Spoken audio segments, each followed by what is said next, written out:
제3차 남북 정상회담이 오는 18일부터 2박 3일간 평양에서 열립니다.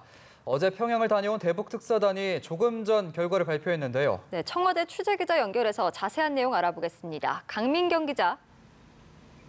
네, 청와대에 나와 있습니다. 정의용 청와대 국가안보실장은 조금 전에 청와대에서 브리핑을 하고 방북 결과를 발표했습니다. 북측과 남북 관계의 발전, 그리고 한반도 비핵화 및 평화 정착 문제를 폭넓게 협의했다고 밝혔는데요. 우선 평양의 남북 정상회담 기간은 이달 18일 화요일부터 20일까지 총 2박 3일로 정해졌습니다. 회담 준비를 위한 의전, 경호, 통신, 보도 등에 대한 고의 실무 협의를 내주 초에 판문점에서 갖기로 했는데요. 정상회담에 대해서는 판문점 선언의 이행 성과를 점검하는 한편 향후의 추진 방향을 확인하고 또 한반도의 항구적인 평화 정착 및 공동 변형, 특히 한반도의 비핵화를 위한 실천적인 방향을 협의했다는 데 합의했다고 전해졌습니다. 아울러서 남북은 쌍방 당국자가 상주하는 남북 공동 연락 사무소를 정상회담 개최 이전에 개소하기로 하고 필요한 협력을 지속적으로 해나가기로 했습니다. 네, 또 다른 관심이 비핵화 문제에 있어서 북미 간의 입장차를 좁힐 수 있는 돌파구를 마련했느냐는 건데 진전이 좀 있었습니까?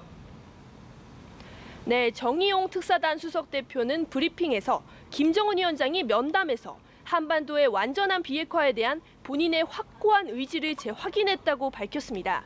이를 위해서 남북 간에는 물론 미국과도 긴밀히 협력해 나가겠다는 의사를 표명했다고 전해졌는데요. 구체적으로 어떤 중재안을 제시했는지까지는 공개하지 않았습니다. 다만 비핵화 관련 논의가 있었고 이에 대해서 김 위원장도 의지를 보였다는 해석쯤은 가능할 것 같습니다. 다만 일각에서 가능성이 거론됐던 이달 말 유엔 총회에 대해서는 아직 여건이 마련되지 않았다면서 남북미 정상회담은 성사되기 어려울 것으로 보인다고 말했습니다. 한편 정 특사는 평양 남북 정상회담에서 비핵화 방안에 대한 구체적인 논의가 있을 것이라고 밝혔는데요. 또 남북 간에 진행 중인 군사적인 긴장 완화를 계속 진전시켜 나가고 남북 정상회담에서는 상호 신뢰 구축과 무력 충돌 방지에 대한 구체적인 방안에도 합의하기로 했다고 전했습니다. 네, 김정은 위원장이 특사단의 북한의 비핵화 선제 조치가 국제사회에서 제대로 평가받지 못하고 있는 데 대한 답답함도 토로했다고요? 그렇습니다. 김 위원장은 특사단에게 자신의 비핵화 결정이 옳았다고 느낄 여건이 조성되길 희망한다고 밝혔는데요.